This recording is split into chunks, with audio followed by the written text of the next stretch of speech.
Commander Veltar ran down the burning hallway of his command ship.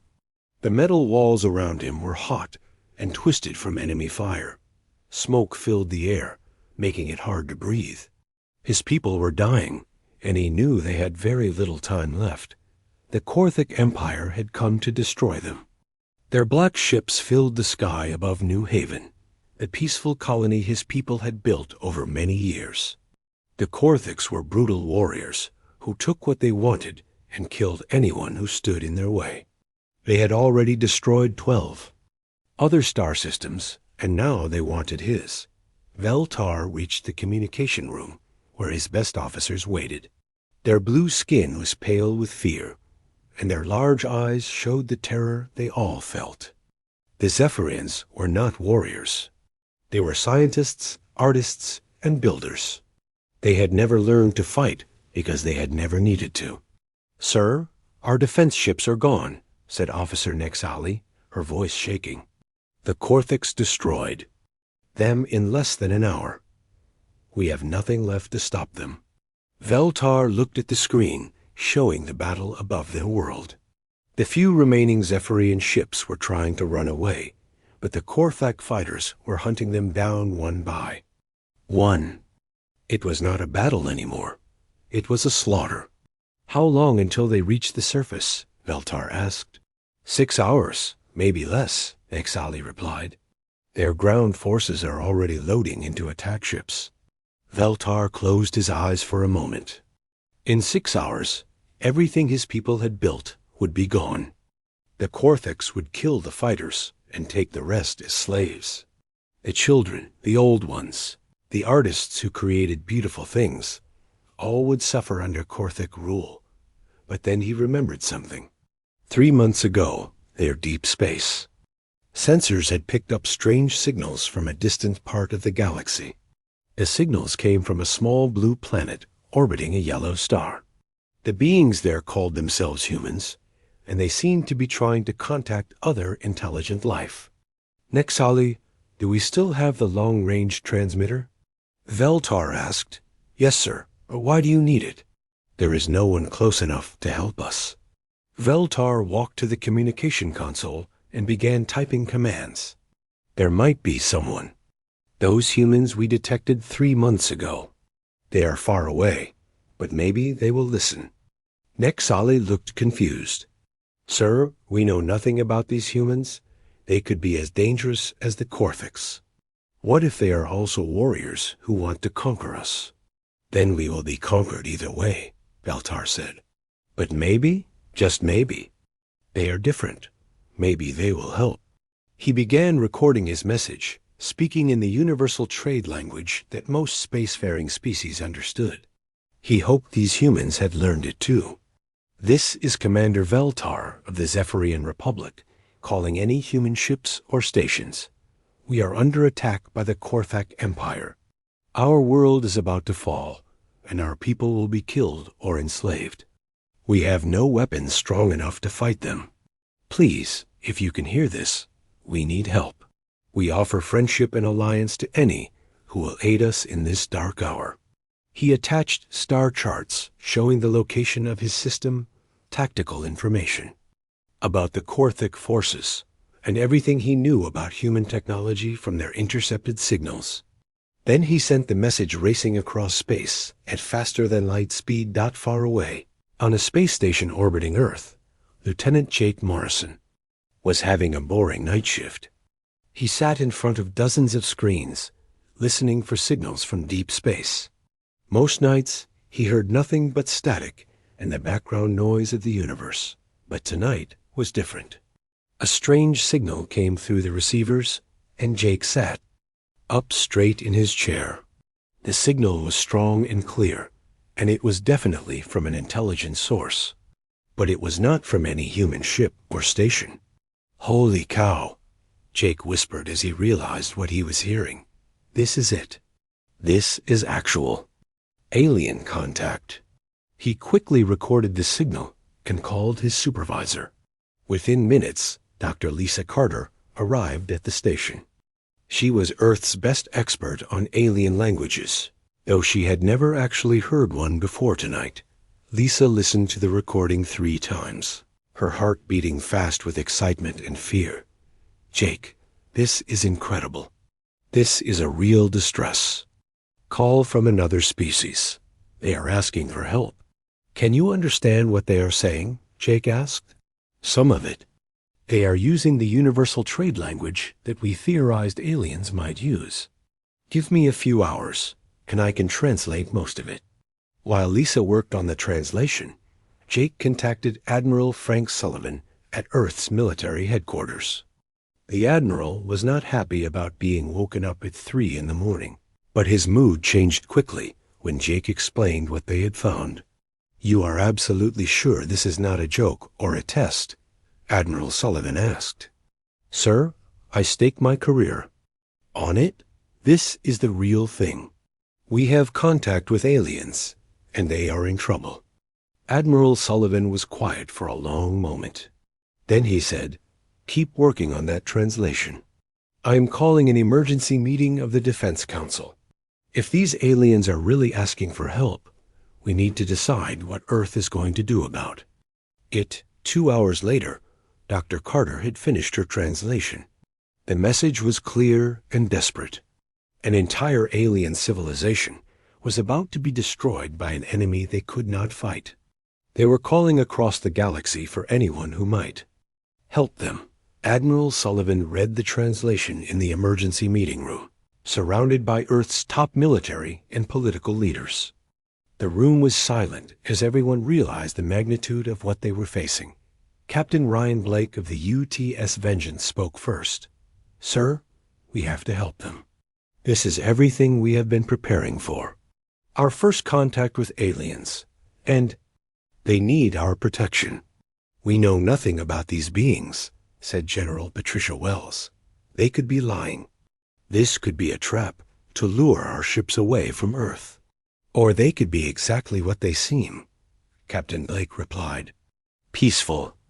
People who are about to be wiped out by space bullies. If we do nothing, we will have to live with that choice forever. Admiral Sullivan looked around the room at the faces of Earth's leaders. These were people who had spent their lives preparing for the day when humanity would meet other intelligent life. None of them had imagined it would happen like this. The aliens are offering alliance and friendship in exchange for help, Admiral Sullivan said. They have included their technology data and star charts. If we save them, we gain allies and access to their knowledge. If we do nothing, they die, and we lose the chance to make our first alien friends. The vote was close, but in the end, humanity chose to answer the call. Captain Blake would lead a task force to the alien system, carrying Earth's most advanced ships and finest crews into the unknown dot as the meeting ended and preparations began. No one knew that they were about to introduce the galaxy to something it had never seen before. Warriors from a death world, coming to the aid of those who could not defend themselves. On New Haven, scientist Zareth worked frantically in his research lab while explosions shook the building around him. The Korthic attack had intensified, but he had something important to finish. Commander Veltar had asked him to learn everything possible about the humans who might come to help them. Zareth had intercepted many human radio and television signals over the past few months. What he found made his blood run cold. These humans lived on a planet that the Galactic classification system marked as uninhabitable, a Class 12 death world. He pulled up the data on his screen and could hardly believe what he was reading.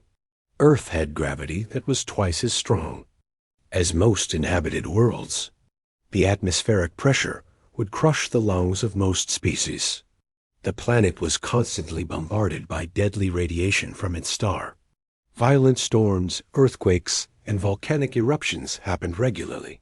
But the worst part was the life forms. Earth was covered with creatures that would be considered monstrous on any civilized world. The humans shared their planet with massive predators that could tear apart a Zephyrian with ease. Poisonous snakes, giant bears, sharks with rows of razor teeth Earth was a nightmare world where only the strongest could survive. By the stars, Zareth whispered. What have we done? We asked for help from apex predators. He continued reading about human biology and became even more frightened. Humans were built like living weapons. Their bones were dense and strong. Their muscles could generate incredible force.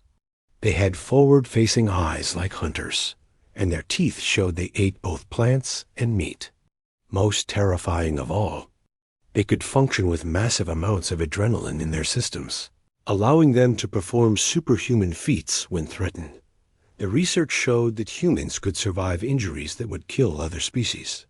They could function in environments that would be instantly lethal to Zephyrians. They could go without food for weeks, without water for days, and without sleep for incredible periods of time. Zareth sent his findings to Commander Veltar, who was hiding in the underground command bunker. When Veltar read the report, he sat down heavily in his chair. Officer Nexale, he called. Come look at this. Nexale read the report, and her skin turned even paler than usual. Sir, according to this data, humans are the most dangerous species in the known galaxy. They are living weapons that evolved on a world that tries to kill everything on it every single day. I know, Veltar said quietly, but they are the only ones who answered our call for help. Meanwhile, on Earth, Captain Ryan Blake stood on the bridge of the UTS Vengeance, watching his crew prepare for their first journey to another star system. The ship was one of Earth's newest and most powerful vessels, built for long-range exploration and combat. His tactical officer, Commander Steve Parker, was reviewing the alien data they had received. Captain, these Korthiks have some impressive firepower, but their tactics seem pretty basic. They rely on overwhelming force and intimidation. What about our new alien friends? Blake asked. The Zephyrians appear to be completely peaceful, sir. No military experience at all.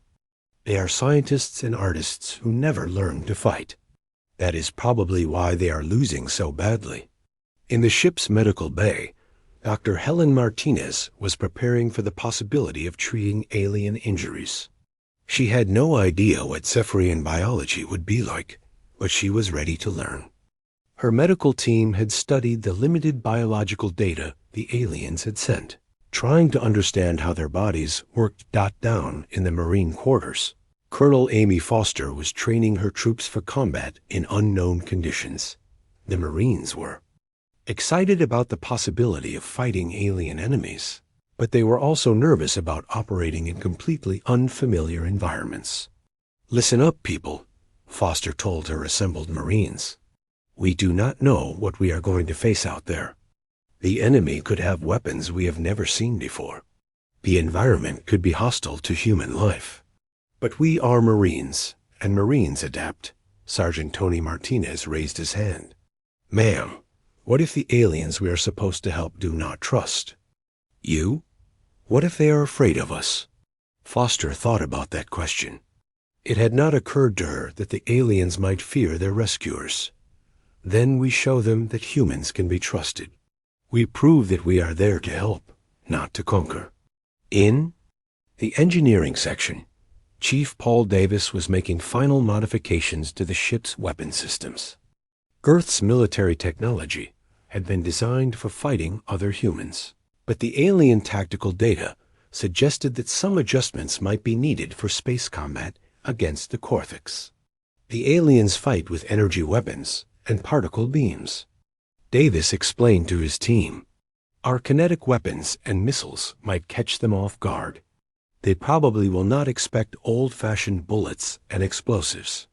Back on the bridge, Blake received a communication from Admiral Sullivan on Earth. Captain, you are authorized to proceed to the alien system.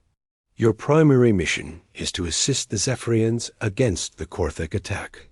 Secondary mission is to establish friendly relations with our first alien contact. Understood, sir, Blake replied. How much authority do I have to commit Earth to agreements with these aliens? Use your best judgment, Captain. You are representing all of humanity out there, make us proud. The UTS Vengeance began moving away from Earth, followed by two other ships, the UTS Retribution and the UTS Defiance.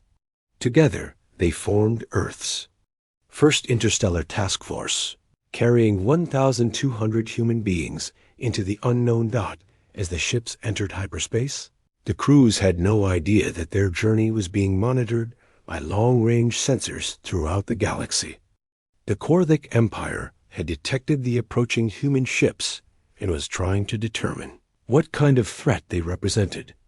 General Korthik himself reviewed the sensor data from his flagship above, New Haven. The human ships were smaller than his heavy cruisers, and there were only 3 of them. He commanded a fleet of 27 vessels, including his massive dreadnought. An unknown species thinks they can challenge the Korthik Empire, he growled to his officers. When they arrive, we will destroy them quickly and add their technology to our collection. His tactical officer, Commander Rax H., was not so confident. Sir, we know nothing about these humans. Perhaps we should gather more intelligence before engaging them. Intelligence? Korthak laughed. I have conquered 12 star systems. No single species can stand against the might of our fleet. These humans will learn that lesson the hard way. What General Korthak did not know was that humans had been fighting wars for thousands of years.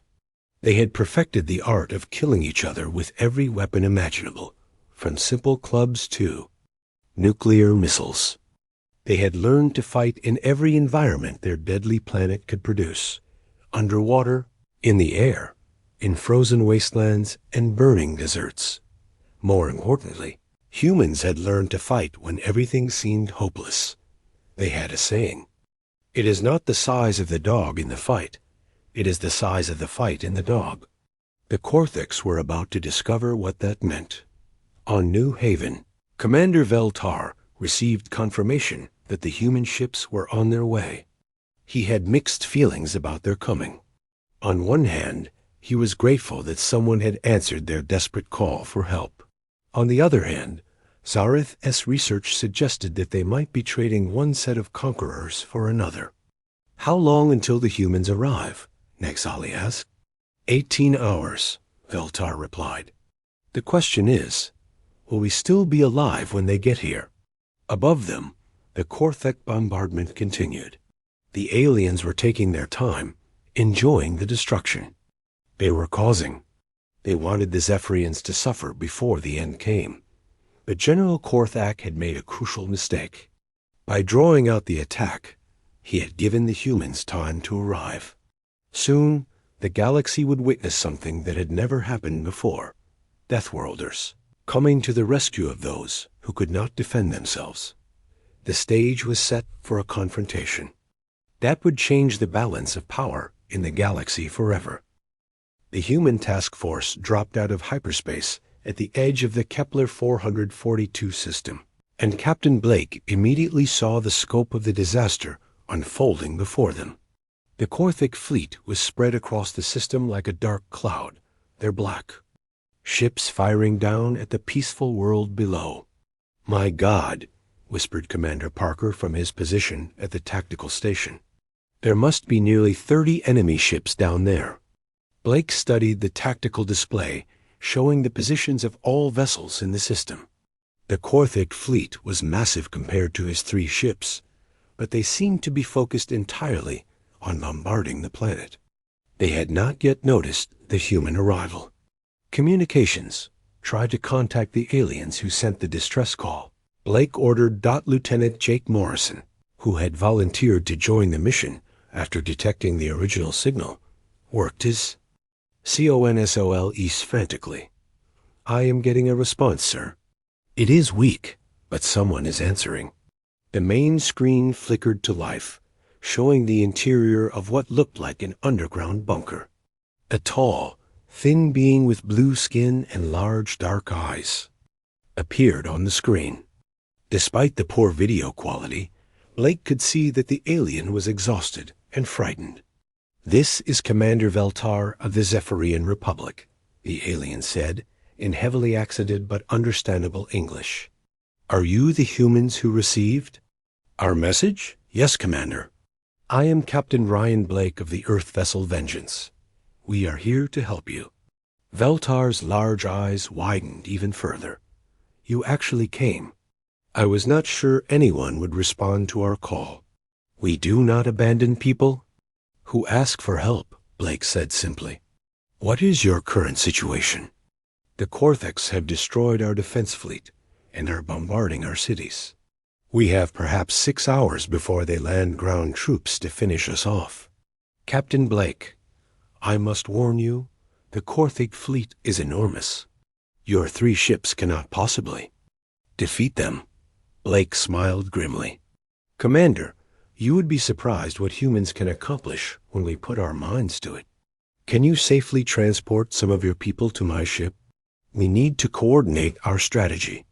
An hour later, Commander Veltar and 2 of his officers materialized in the Utz Vengeance's transport room. The moment they appeared, all 3 aliens staggered and nearly fell down. The ship's gravity was crushing them. Dr. Helen Martinez quickly stepped forward to help them. "Easy there. Our gravity is probably stronger than what you are used to." Veltar struggled to stand upright, his legs shaking under the increased weight. "How do you function under such conditions?" He gasped. "This is normal for us," Dr. Martinez explained, helping to support the alien commander. "Let me adjust the gravity in this section of the ship." As the gravity decreased to more comfortable levels, Veltar was able to stand normally again.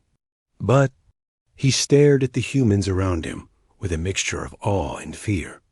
These beings moved easily under conditions that would cripple most galactic species. "Captain," Blake entered the transport room and walked directly up to Veltar. The alien commander was tall by his species standards, but Blake still towered over him. When Blake extended his hand for a handshake, Veltar hesitantly reached out his own hand. The moment their hands touched, Veltar winced in pain. Blake's grip, which he thought was gentle, felt like being squeezed by a mechanical device. The human's bones and muscles were incredibly dense and strong. "Sorry," Blake said, immediately loosening his grip. "I forgot that we might be stronger than your people." Dr. Lisa Carter, who had been brought along as the mission's alien contact specialist, stepped forward. "Commander Veltar, we have been studying the data you sent us about the Korthik forces. Can you tell us more about their tactics and weapons?" As they walked through the ship toward the briefing room, Veltar and his officers were amazed by what they saw. The humans moved with casual confidence through environments that would be deadly to most species. The atmospheric pressure was crushing, the gravity was brutal, and yet these beings treated it as perfectly normal. In the briefing room, Veltar sat down carefully in a chair that had been adjusted for his smaller frame. Around the table sat the senior officers of the human task force, and he found himself studying their faces with fascination and growing fear. These humans had the forward-facing eyes of predators. Their teeth, when they smiled, showed that they were designed to tear meat as well as chew plants. Their bodies were compact and powerful, built for violence and survival. Everything about them screamed apex predator to Veltar's scientist-trained mind. "Tell us about the Korthiks," Captain Blake said. Leaning forward slightly, Veltar fought down his instinctive fear of the human's intense stare and began to speak. "The Korthik Empire has conquered 12 star systems over the past 50 years. They are brutal warriors who believe that might makes right. Their ships are heavily armored and armed with powerful energy weapons." Commander Parker pulled up a tactical display showing the enemy fleet positions. They seemed to prefer overwhelming firepower over sophisticated tactics. Very straightforward approach. "Yes," Veltar agreed. "They simply destroy everything that opposes them. They have never encountered an enemy they could not defeat through sheer force." Lieutenant Morrison, who was operating the communications equipment, suddenly spoke up. "Captain, I am receiving a transmission from the Korthik flagship. They want to talk. The main screen activated, showing the bridge of a massive alien warship. The being who appeared was clearly the enemy commander, a large, heavily muscled creature with gray skin, sharp teeth, and small red eyes. This was General Korthik himself. I am General Korthak of the Imperial Fleet, the alien snarled. You are trespassing in territory claimed by the Korthik Empire. Identify yourselves immediately. Captain Blake stood up slowly, his full height and presence filling the screen. When he spoke, his voice was calm, but carried an undertone of steel that made even his own crew pay attention. I am Captain Ryan Blake of the Earth vessel Vengeance. We are here in response to a distress call from the Zephyrians. We demand that you cease your attack immediately and withdraw from this system. General Korthak stared at the human for a moment, then began laughing, a harsh barking sound. You demand?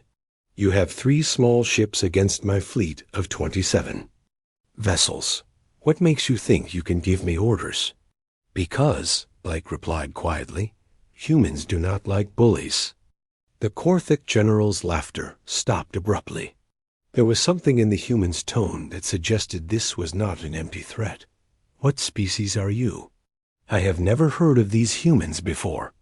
We are from Earth, Blake said, and you are about to learn why that matters. Korthak consulted his tactical officers off-screen, then turned back to Blake. My sensors show that your ships are small and your weapons are primitive. You use kinetic projectiles instead of energy weapons. Surrender now, and I will allow you to live as slaves. Blake's expression did not change, but everyone in the briefing room could feel the temperature drop. General, you have exactly 1 hour to begin withdrawing your forces from this system. If you do not, we will remove you by force. You threaten me? Korthak roared. I will crush your pathetic ships and add your skulls to my trophy collection. The transmission ended, and the briefing room was silent for a moment. Then Veltar spoke, his voice filled with despair. Captain Blake, I am grateful for your courage, but you cannot defeat that fleet with only 3 ships. Perhaps you should leave while you still can. At least our message reached someone who cared enough to try. Blake turned to the alien commander, and Veltar saw something in the human's eyes that he had never seen before, the look of a predator that had found prey. Commander Veltar, Blake said calmly, you invited us here to help you deal with bullies. On Earth, we have a lot of experience with bullies. The thing about bullies is that they usually fold the moment someone stands up to them. Colonel Foster, who had been quiet during the exchange, spoke up. Sir, my Marines are ready for boarding actions. We have been studying the Korthik ship designs, and we think we can crack them open. Chief Davis added, Captain, I have been analyzing their energy. Weapons. Our armor should be able to handle their firepower, at least for a while. And they will not be expecting our kinetic weapons. Blake nodded to his officers, then turned back to Veltar. Commander, you are about to see what happens when someone threatens people under human protection. Your people called for help, and humans answered. Now we're going to remind the galaxy why Earth is classified as a death world. As the human officers began planning their attack, Veltar realized that he had made a terrible miscalculation. He had thought his people were calling for rescue from peaceful explorers. Instead, they had summoned apex predators from a nightmare world, predators who were about to defend Zephyrians with the same fierce determination they used to survive. On their deadly planet, the Korthiks had no idea what was coming for them. The hour deadline passed without any sign of Korthik withdrawal. General Korthik had clearly decided that 3 human ships posed no real threat to his massive fleet. He was about to learn how wrong he was. Captain Blake stood on the bridge of the UTS Vengeance, watching his tactical display as the enemy fleet maintained its bombardment positions around New Haven The Korthiks had arranged their ships in a standard defensive formation, which told Blake everything he needed to know about their tactical thinking. "They fight like we did 100 years ago," Commander Parker observed. "Line up the biggest ships and blast away until someone surrenders." "Which means they will not be ready for modern human tactics," Blake replied. "Colonel Foster, are your Marines ready?" The Marine commander's voice came over the communication system from the launch bay. "Sir, we have 3 boarding parties loaded and ready to go. Sergeant Martinez is leading the assault on their flagship." Blake turned to his helm officer. "Take US in. Maximum acceleration." The 3 human ships suddenly burst into motion, accelerating at rates that would have killed most alien crews. The humans, bred on a high-gravity world, barely felt the crushing forces as their ships raced toward the enemy fleet. On the Korthik flagship, Tactical Officer Raxith watched the human approach with growing concern. "Sir, they are moving incredibly fast. Their acceleration rate is impossible." General Korthak glanced at the display and snorted. "They are trying to ram us.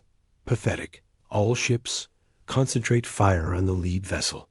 27 Korthik ships opened fire simultaneously, filling space with energy beams and plasma bolts. But the human ships were not where the targeting computers expected them to be. Captain Blake had ordered evasive maneuvers that pushed his ships through acceleration patterns that would have turned alien crews into paste. The UTS Vengeance twisted and rolled through the enemy fire like a dancer, its human crew functioning normally under G-forces that would have been lethal to most species. Behind it, the Retribution and Defiance followed equally impossible flight paths. "Impossible," Raxith exclaimed. "No living beings can survive those maneuvers." But the humans were not only surviving, they were returning fire. Earth's kinetic weapons, considered primitive by galactic standards, punched through Korthak shields that were designed to stop energy beams. Solid projectiles moving at incredible speeds tore through alien hulls like paper. The first Korthik cruiser to die was struck by a spread of missiles from the UTS Defiance. The aliens had never developed defenses against old-fashioned explosives, and the ship disintegrated in a spectacular fireball. "What kind of weapons are those?" General Korthak demanded. "Chemical explosives, sir," Rax H reported in a shaking voice. "Primitive by our standards, but our shields do not stop solid matter effectively." Before the general could respond, new alarms began sounding throughout his ship. "Sir, we have multiple hull breaches. Something has penetrated our armor." Those somethings were human boarding pods, small, heavily armored vehicles carrying teams of Marines. The pods had been launched during the first attack run, using the chaos of battle to slip past Korthik defenses. Sergeant Tony Martinez led the assault team that struck the flagship. The moment his pod breached the hull, he and his Marines poured into the alien ship wearing full combat armor and carrying weapons that had been perfected through centuries of human warfare. The Korthaks, who tried to stop them, were shocked by what they faced. The humans moved with deadly precision through the ship's corridors, functioning perfectly in the damaged sections where atmosphere had been lost. When Korthik warriors tried to fight them hand-to-hand, they discovered that humans were much stronger and faster than their size suggested. "They do not stop," a Korthik soldier screamed into his communicator. "I shot one 3 times, and he just kept coming." Martinez's team fought their way toward the ship's bridge, leaving a trail of unconscious or wounded Korthiks behind them. The aliens had expected to face enemies similar to themselves, but humans were unlike anything in their experience.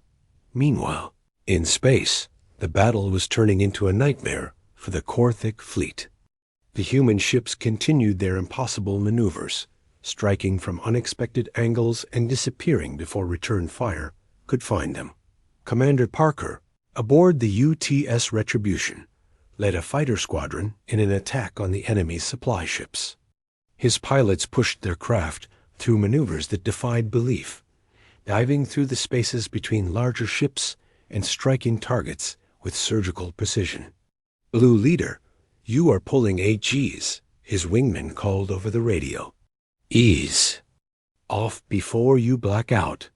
8 Gs is nothing," Parker replied calmly. "Back home, we call this a gentle turn." The Korthic fighters that tried to intercept them could not match human piloting skills.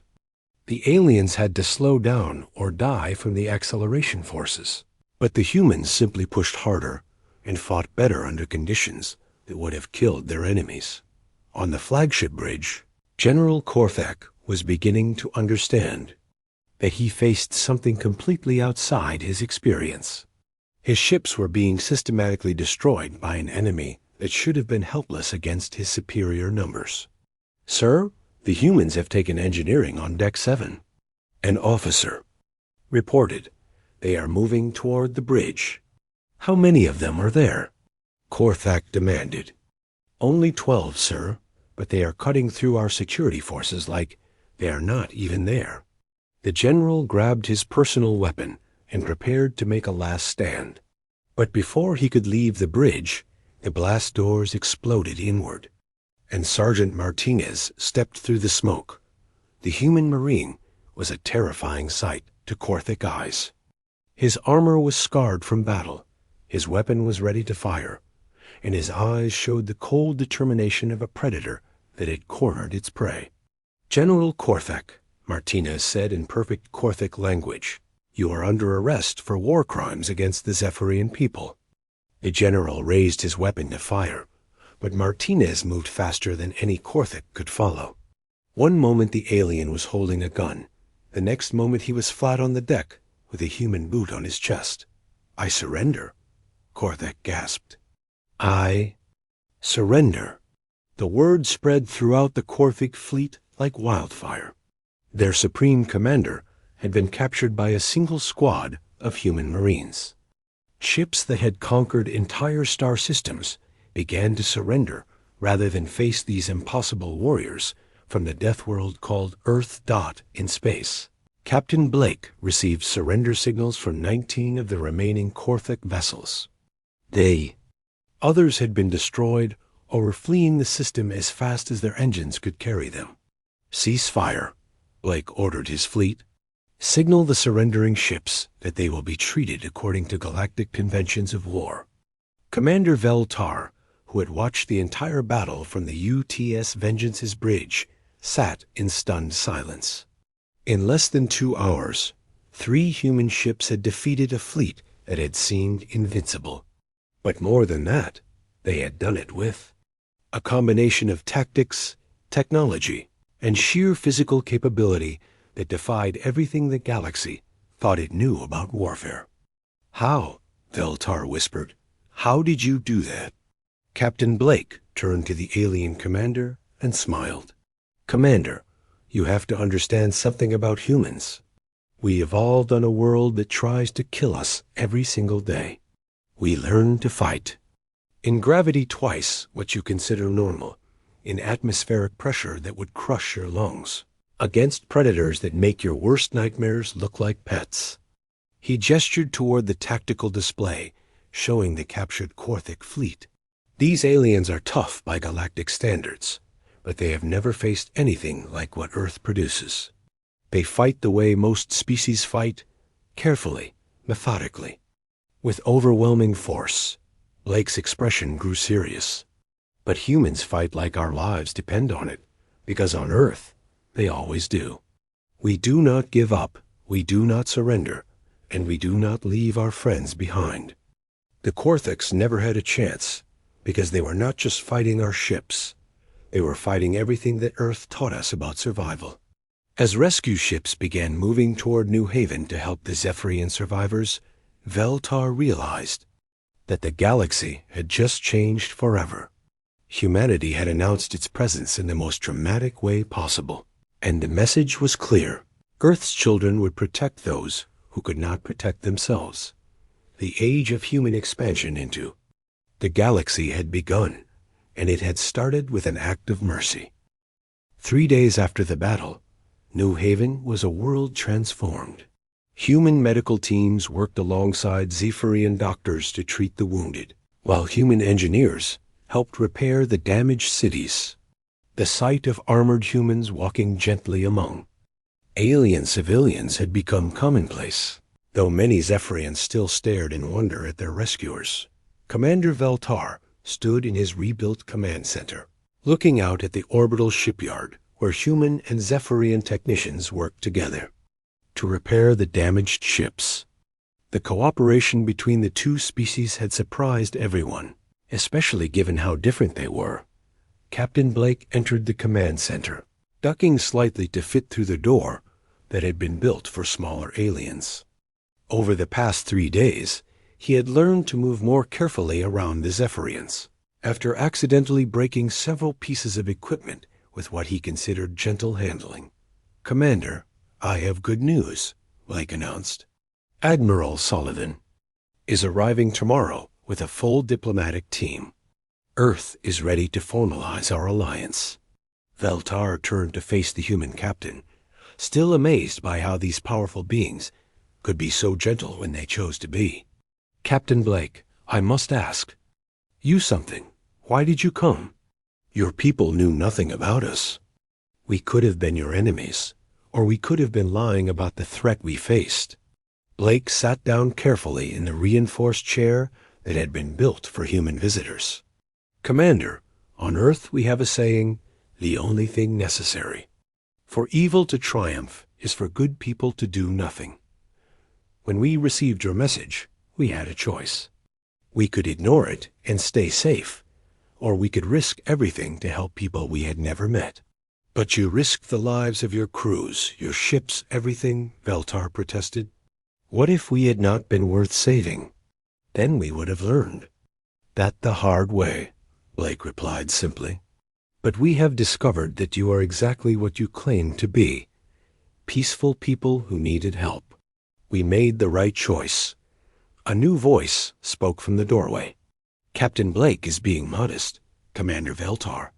Dr. Lisa Carter entered the room, carrying a translation device she had been working on. "The truth is that humans have a genetic compulsion to protect others. It is built into our DNA from millions of years of evolution." She activated her device and began speaking in fluent Zephyrian, much to Veltar's amazement. Over the past 3 days, she had learned his language faster than should have been possible.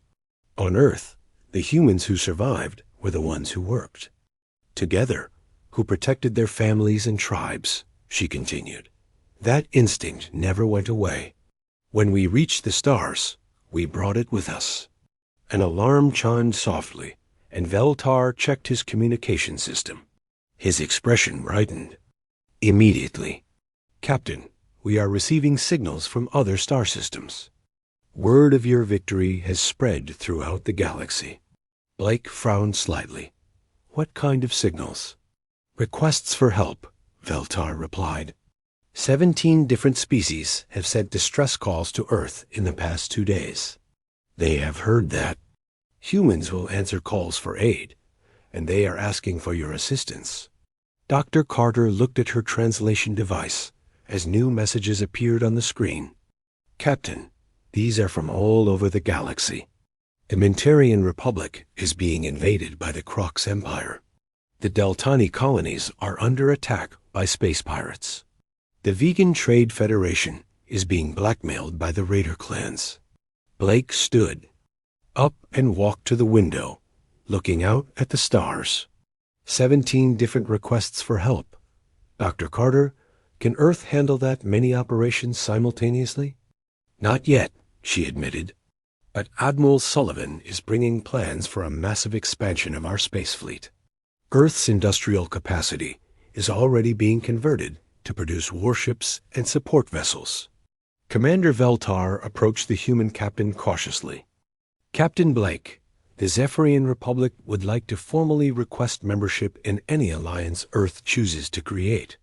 We offer our advanced technology, our knowledge of galactic politics, and our complete loyalty. What do you want in return?" Blake asked. Protection, Veltar said simply. The galaxy is a dangerous place, full of species like the Korthix.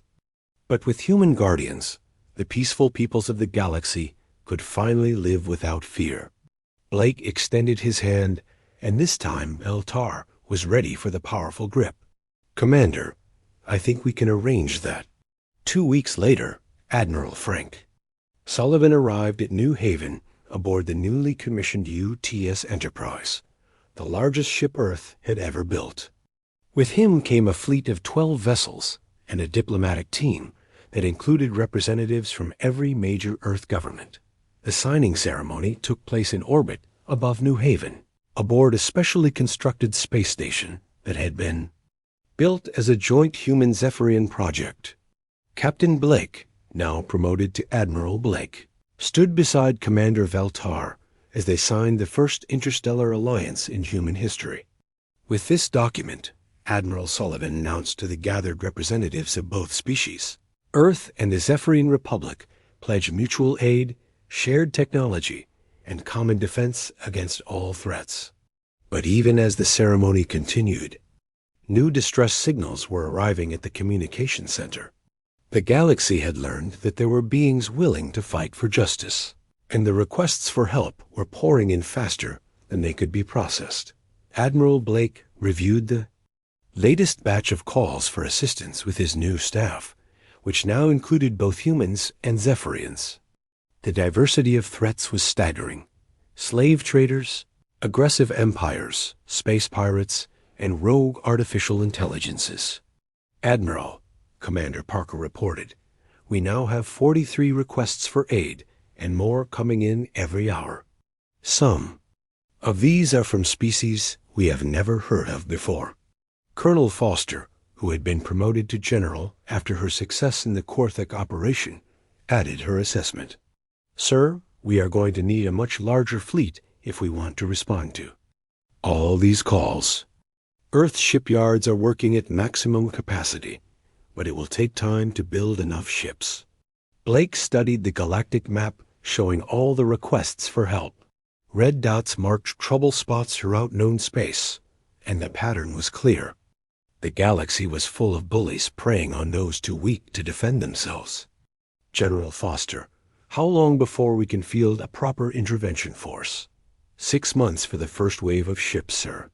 Maybe 8 months for a full fleet capable of simultaneous operations. Admiral Sullivan joined the discussion, bringing with him the latest reports from Earth.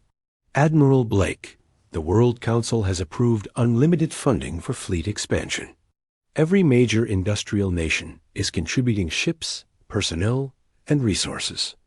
What about crew training? Blake asked.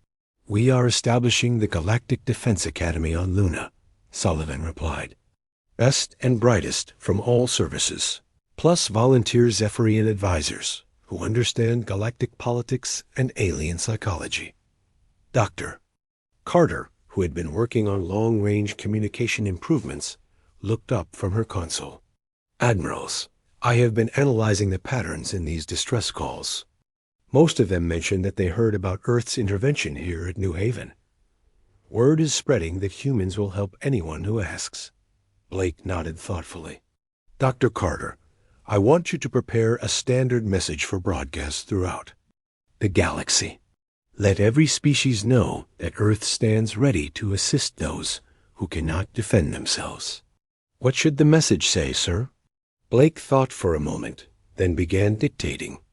To all peaceful species throughout the galaxy, if you are threatened by those who would do you harm, if you face enemies too powerful for you to defeat, if you need someone to stand between you and those who would destroy everything you have built, call for Earth. Humans will answer. Dr. Carter typed the message and prepared it for transmission.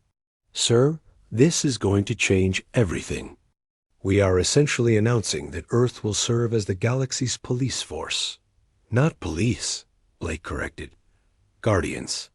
There is a difference. As the message was transmitted across the galaxy, reaching every known civilization, the responses were immediate and overwhelming. Some species welcomed the news with relief and gratitude. Others, particularly the aggressive empires and criminal organizations, received it with anger and fear. But on Earth itself, the reaction was exactly what Blake had expected. Recruitment centers were flooded with volunteers wanting to join the new Galactic Defense Force. Shipyards worked around the clock to build more vessels. Scientists and engineers competed to develop better weapons and equipment for the expanding fleet. 6 months later, Admiral Blake stood on the bridge of his new flagship, the UTS Guardian, as the first wave of the Galactic Defense Force departed for their assigned sectors. 50 ships carrying the best of Earth's military forces, now trained and equipped for galactic operations. Commander Veltar, now serving as Blake's alien affairs advisor, watched the fleet disperse to answer calls for help throughout known space. Admiral, do you ever regret answering our original distress call? Your people have taken on an enormous responsibility. Blake smiled as he watched his ships disappear into hyperspace, carrying human crews to distant worlds where people needed protection. Commander, 3 days ago we received a message from a species called the Altarians. They are artists and philosophers, completely peaceful, and they are being invaded by the Nexus Collective. I know of the Altarians, Veltar said. Beautiful people, but cold.